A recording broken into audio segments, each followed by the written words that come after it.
जय Hind and hello guys, स्वागत है आपका आपके अपने YouTube चैनल ज्ञानदेह होस्ट में। और इस वीडियो में मैं आपको बताने वाला हूं इंटेलिजेंस ब्यूरो यानी कि खुफिया विभाग MTS भर्ती 2025 ऑनलाइन फॉर्म के बारे में, जहां पर आपको लेटेस्ट अपडेट के साथ में सभी प्रॉब्लम के हल सहित पूरा प्रोसेस बताया जाएगा। गाइज आपको इसके लिए वीडियो को पूरा देखना होगा बिना स्किप किए, ताकि आपसे फॉर्म में गलती से मिस्टेक न हो पाए। चलिए शुरू करते हैं। अगर आपने अभी तक वीडियो को लाइक शेयर न किया हो तो कर दे और चैनल को सब्सक्राइब करके बेल आइकन ऑन कर ले। फिर जो लिंक मैंने आपको इस वीडियो को डिस्क्रिप्शन में दिया है, आप ओपन करेंगे, आपको जानने को मिलेगा कि ये भर्ती 362 पोस्ट पर निकाली है और आप लोग इसके फॉर्म 14 दिसंबर 2025 तक भर पाएंगे। बात करें एप्लीकेशन फीस की, तो जनरल OBC EWS के लिए 650 और SC ST PWD and female के लिए 550 रुपये फीस रखी गई है। 10वीं पास कैंडिडेट इसमें अप्लाई कर पाएंगे। एज लिमिट आपकी 18 से 25 साल है और सैलरी आपको 18,000 रुपये से लेकर के 56,900 रुपये दी जाएगी। अप्लाई करने के लिए आपसे 10वीं पास तो चाहिए ही, साथ ही साथ आपके पास डोमिसाइल सर्टिफिकेट होना चाहिए उस स्टेट का जिस स्टेट में आप अप्लाई कर रहे हैं, एंड आपको लोकल लैंग्वेज की नॉलेज होनी चाहिए। अब लोकल लैंग्वेज कौन सी स्टेट की क्या है वो मैं आपको बता दूं। अगर आप ऑफिशियल नोटिफिकेशन PDF ओपन करेंगे तो ये PDF आपके सामने आएगा। यहाँ पर आपको देखने को मिलेगा कि कौन सी SIB है, उसमें किस कैटेगरी में कितनी वैकेंसी है, और नीचे की तरफ आप आएंगे तो आपको जानने को मिलेगा कि कौन सी जगह पर आपके एग्जाम सेंटर रहेंगे और कौन सी स्टेट की लोकल लैंग्वेज क्या है। तो उस स्टेट की जो भी लोकल लैंग्वेज है वो आपको लिखनी पढ़नी और बोलनी आनी चाहिए, तभी आप इसमें फुल्ली एलिजिबल हो पाएंगे अप्लाई करने के लिए। अब आपने यहाँ पर पूरी इन्फॉर्मेशन जान ली है। अगर आप इसमें अप्लाई करने के लिए एलिजिबल है और आपका इंटरेस्ट है और आपने अभी तक फॉर्म नहीं भरा, तो आप इंपॉर्टेंट लिंक के सेक्शन में आएंगे और अप्लाइंग ऑनलाइन लिंक ओपन करेंगे। इसके बाद में आपके सामने यहाँ पर कुछ ऐसा इंटरफेस आएगा। यहाँ पर आ जाने के बाद में आपको रजिस्टर के ऊपर क्लिक करना है। रजिस्टर के ऊपर क्लिक करने के बाद इस तरह से आपके सामने एक न्यू पेज ओपन होगा और यहाँ पर आ जाने के बाद में सबसे पहले आपको यहाँ पर आपका पूरा नाम एंटर करना है 10th के सर्टिफिकेट के अकॉर्डिंग अंग्रेजी के बड़े अक्षरों में। फिर आप आपका मोबाइल नंबर डालेंगे। मोबाइल नंबर को दोबारा डाल करके वेरीफाई कर देंगे। अपना अन्य नंबर डालेंगे जो कि आप रजिस्टर करना चाहते हैं। फिर आप आपका ईमेल एड्रेस डालेंगे। ईमेल एड्रेस को भी दोबारा डाल करके वेरीफाई कर देंगे। उसके बाद आता है डोमिसाइल स्टेट यूनियन टेरेटरी, कौन सी स्टेट के आप निवासी है वो स्टेट आपको यहाँ पर सेलेक्ट कर लेनी है। जैसे कि मैंने यूपी सेलेक्ट किया तो यूपी में यहाँ पर 3 आपकी SIB है, तो आपको इनमें से कौन सी SIB के लिए अप्लाई करना है वो SIB आप सेलेक्ट कर लेंगे। फिर आपकी कास्ट क्या है, SC या फिर EWS, वो आपको यहाँ पर सेलेक्ट करना है। बेसिकली यहाँ पर अगर मैंने मेरिट सेलेक्ट किया है और फिर मैं कैटेगरी के ऊपर आता हूँ तो मेरिट में SC और EWS के लिए ही वैकेंसी है, इसलिए यहाँ पर 2 ही कैटेगरी का विकल्प आ रहा है। अगर मैं वाराणसी से सेलेक्ट करता हूँ तो यहाँ पर जनरल और SC, यानी कि वाराणसी SIB में जो वैकेंसी है वो जनरल में भी है और SC में भी है। अगर मैं यहाँ पर लखनऊ सेलेक्ट करता हूँ तो इसमें जनरल में भी वैकेंसी है, OBC में भी है, SC में भी है और EWS में भी है। तो बेसिकली ये जो आपका कैटेगरी का ऑप्शन है ये आपकी SIB के अकॉर्डिंग आ रहा है कि उस SIB में वहाँ पर उस कैटेगरी में वैकेंसी है या फिर नहीं है। तो आपको यहाँ पर आपकी SIB सेलेक्ट करने के बाद में आपकी कैटेगरी सेलेक्ट कर लेनी है। अगर मान लीजिए आपकी कैटेगरी SC ST है या OBC है और उसमें वैकेंसी नहीं है और UR यानी कि अनरिजर्व्ड यानी कि जनरल के अंदर वैकेंसी है, तो आप यहाँ पर UR सेलेक्ट कर सकते हैं, यानी कि आप UR से फॉर्म भर रहे हैं अनरिजर्व्ड से, तो आप वो भी भर सकते हैं। पोस्ट नेम में आप यहाँ पर मल्टीटास्किंग स्टाफ जनरल ये सेलेक्ट कर लेंगे। अब आपको जनरेट OTPs के ऊपर क्लिक करना है। इसके बाद में आपके सामने इस तरह का कैप्चा ऑथेंटिकेशन का पेज आएगा। आप यहाँ पर एक कैप्चा कोड डाल देना और फिर सबमिट कर देना। सबमिट करने के बाद में जैसे ही आपका कैप्चा वेरीफाई हो जाए तो आपको यहाँ पर एंटर OTP देखने को मिलेगा। बेसिकली आपको OTP सेंड किया है, आप यहाँ पर OTP अपना डालेंगे और डालने के बाद में आप यहाँ पर नीचे वैलिडेट OTPs के ऊपर क्लिक करके इसको वैलिडेट कर देंगे। फिर आपको आई एग्री के ऊपर क्लिक करना है। अगेन जो कैप्चा कोड आपके सामने आ रहा है ये कैप्चा कोड आप यहाँ पर एंटर करेंगे और रीवेरीफाई के ऊपर क्लिक कर देंगे। इसके बाद जो भी जानकारी आपने भरी है वो सब आपके सामने, आप इन जानकारी को डबल चेक करेंगे और इसके लिए आपको इन बॉक्स को टिक करना है। इन बॉक्स के ऊपर टिक करने का मतलब यही है कि हाँ आपने इनको अच्छे से चेक कर लिया और आपके अकॉर्डिंग सभी जानकारी सही है। तो पूरी तरीके से श्योर हो जाने के बाद में आप यहाँ पर सबमिट के ऊपर क्लिक करेंगे। प्राइवेसी नोटिस को आई एग्री के ऊपर क्लिक करके अग्री कर देंगे और ओके के ऊपर क्लिक करेंगे। अब आपका रजिस्ट्रेशन सक्सेसफुल हो चुका है। आपको लॉगिन डिटेल मैसेज के माध्यम से और ईमेल के माध्यम से सेंड कर दी जाएगी। अभी आप क्लोज करेंगे और गो टू एप्लीकेशन इसके ऊपर क्लिक करेंगे। आपके सामने इस तरह से प्रोसेसिंग होगी जहां पर आपको बेस्ट ब्राउज़र रिकमेंड किए जाएंगे कि आप इन ब्राउज़र में इस फॉर्म को बेहतर तरीके से फिल कर सकते हैं। अब आप थोड़ा सा नीचे आएंगे और अपनी बाकी की जानकारी भरेंगे। जैसे कि यहाँ पर इसमें issuance number of category certificate, अगर आप ओबीसी है, एससी है, एसटी है, तो जो कैटेगरी सर्टिफिकेट है उसकी इन्फॉर्मेशन आपको देनी है। अब ये क्योंकि सेंट्रल गवर्नमेंट की वैकेंसी है तो गाइज यहाँ पर जो आपका सर्टिफिकेट है वो सेंट्रल का बना होना चाहिए। तो जो आपके पास सेंट्रल का कास्ट सर्टिफिकेट है उसमें जो आपका इशुएंस नंबर है वो आप यहाँ पर डालेंगे और फिर किस डेट में आपका सर्टिफिकेट जारी हुआ है वो डेट भी आपको यहाँ पर इस तरह से सेलेक्ट कर लेनी है। फिर गाइज आप यहाँ पर देखेंगे जेंडर, तो जो आपका जेंडर है वो आप सेलेक्ट कर लेंगे। डेट ऑफ बर्थ आपकी क्या है वो आप यहाँ पर कैलेंडर के ऊपर क्लिक करके इस तरह से सेलेक्ट कर लेंगे, पहले ईयर फिर मंथ और उसके बाद में डे। देन यहाँ पर आता है नेशनलिटी, तो आप इसमें सिटीजन ऑफ इंडिया ये सेलेक्ट कर लेना। इसके बाद आप यहाँ पर नीचे नोट करके एक लाइन देखेंगे जहाँ पर आपको बोला है कि the domicile certificate is to be submitted at the time of document verification, यानी कि जब आपका डॉक्यूमेंट वेरिफिकेशन होगा उस वक्त आप आपका निवास प्रमाण पत्र दिखाएंगे।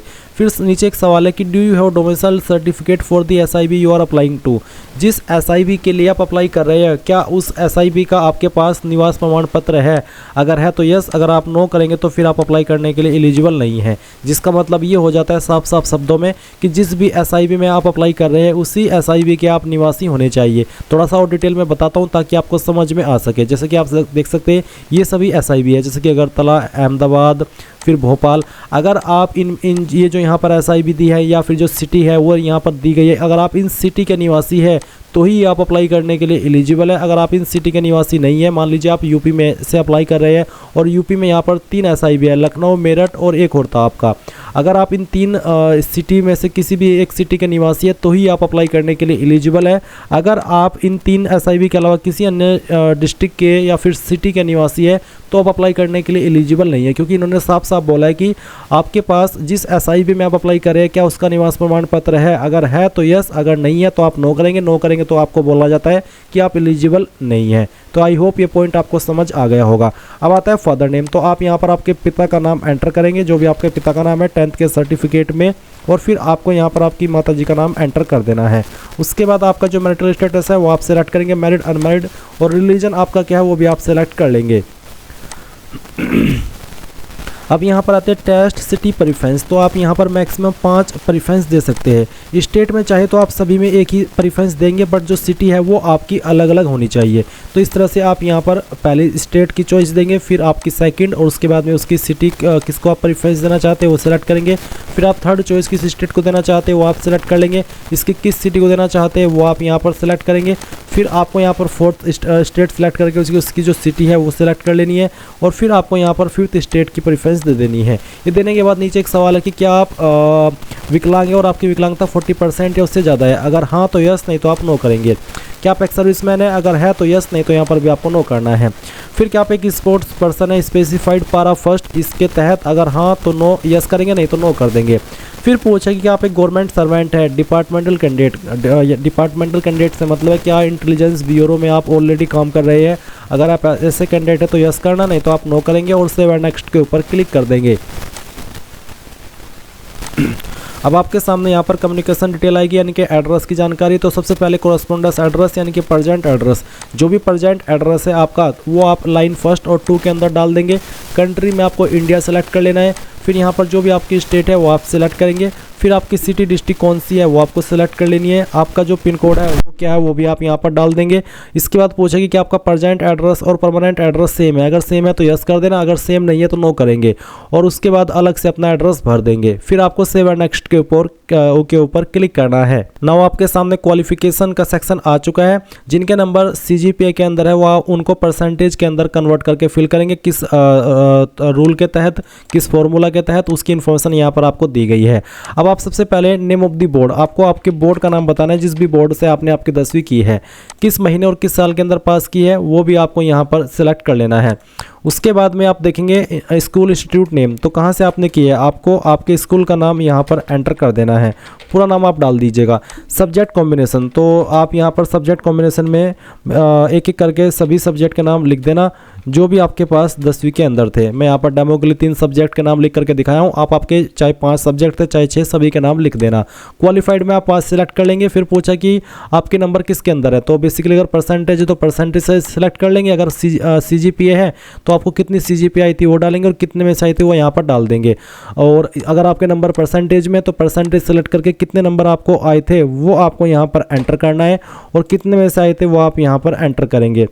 उसके बाद में आपकी परसेंटेज ऑटोमेटिकली आ जाएगी। अब आती है 12वीं की इन्फॉर्मेशन। वैसे तो इस पर अप्लाई करने के लिए कंपलसरी रूप में 10वीं ही मांगी है, बट अगर आपने 12वीं भी की है तो आप 12वीं की इन्फॉर्मेशन भी भर सकते हैं। आपको यहाँ पर बोर्ड का नाम बताना होगा, फिर बताना होगा कि किस साल के अंदर आपने पास की है, और उसके बाद में आपको यहाँ पर इंस्टीट्यूट नेम के अंदर आपके स्कूल कॉलेज का नाम बताना होगा, जिस भी स्कूल कॉलेज से आपने आपकी 12वीं की है। सब्जेक्ट्स में आपको यहाँ पर एक एक करके आपके सब्जेक्ट लिख देने जो भी आपके पास 12वीं के अंदर थे। मैं डेमो के लिए 3 सब्जेक्ट लिख करके दिखाया हूँ। क्वालिफाइड में आप 5 सेलेक्ट कर लेंगे, किसके अंदर आपके नंबर थे वो सेलेक्ट करेंगे और फिर कितने नंबर आए थे वो आप यहाँ पर डालेंगे और कितने में से आए थे वो आप मैक्सिमम मार्क्स में डाल देंगे। अगर आपके पास कोई अन्य क्वालिफिकेशन भी है तो आप यहाँ पर एडिशनल क्वालिफिकेशन में उसको भर सकते हैं, जहाँ पर आपको डिग्री नेम में उस क्वालिफिकेशन का नाम देना होगा और बाकी की जानकारी यहाँ पर ऐसे ही भर देनी है जैसे कि आपने 10वीं 12वीं की भरी है। नहीं है तो खाली छोड़ दे। उसके बाद में क्या आपको किसी फॉरेन लैंग्वेज की या फिर लोकल लैंग्वेज की नॉलेज है इंग्लिश और हिंदी के अलावा, जैसे कि उर्दू, पंजाबी, गुजराती, मराठी, तमिल, तेलुगु। अगर आपको हिंदी इंग्लिश के अलावा इनमें से किसी लैंग्वेज की नॉलेज है तो आप यस करेंगे, या फिर किसी फॉरेन लैंग्वेज की नॉलेज है तो भी आप यस कर सकते हैं। बट अगर आपको सिर्फ हिंदी इंग्लिश ही आती है तो आप यहाँ पर नो करेंगे। बट अगर आपको आती है इसके अलावा कोई और लैंग्वेज तो आप उस लैंग्वेज को यहाँ पर लिख देंगे, नहीं तो आप नो कर दीजिए। फिर क्या आपके पास एक्सपीरियंस है, अगर है तो यस, नहीं तो आप नो करेंगे और सेव एंड नेक्स्ट के ऊपर क्लिक कर देंगे।